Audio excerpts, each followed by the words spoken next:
Namaste, everyone.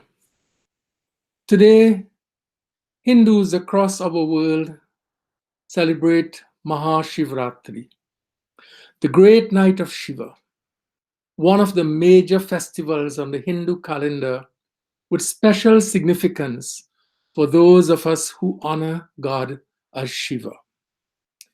In addition to fasting, ritual offerings, and sacred chants, we tell and reflect on the major myths, oral and written, about the divine Shiva. One of the most popular of these tells of the churning of the primeval ocean by beings in search of the nectar of immortality. Out of the ocean, however, emerged a terrible poison that quickly spread, causing immense suffering and threatening to choke and to destroy all life. No one was willing to take the risks necessary to halt the spreading poison. Shiva alone, without hesitation, stepped forward, gathered the poison in his hands, and ingested it to save the world. The poison discolored Shiva's throat, reminding us of his eternal saving act and giving him the well-known name Neelkantha, the blue-throated one.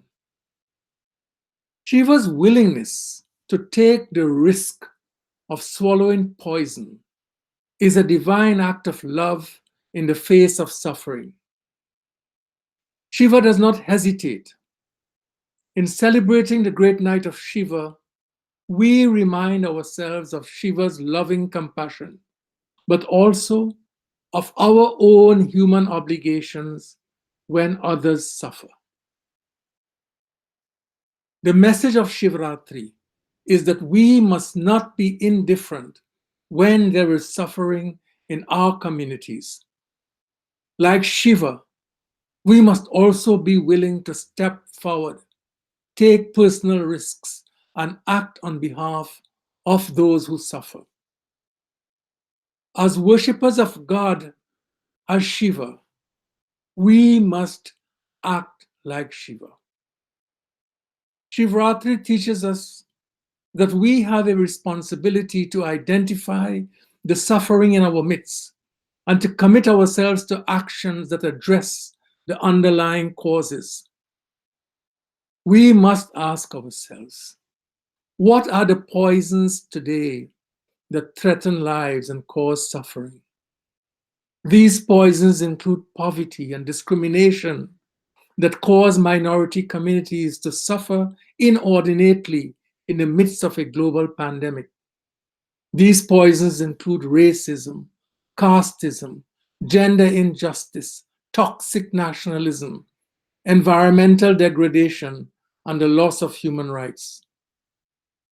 Shivaratri calls us to pray with open eyes and ears so that we see and we hear Shiva in the cries of the suffering. 124 years ago, Swami Vivekananda, speaking at the very famous Shiva temple in Rameshwaram, South India, reminded Hindus that their worship of Shiva was incomplete unless they devoted themselves to caring for the poor, the vulnerable, and those in need of health care. Today, let us recall and celebrate Shiva's cosmic act of compassion.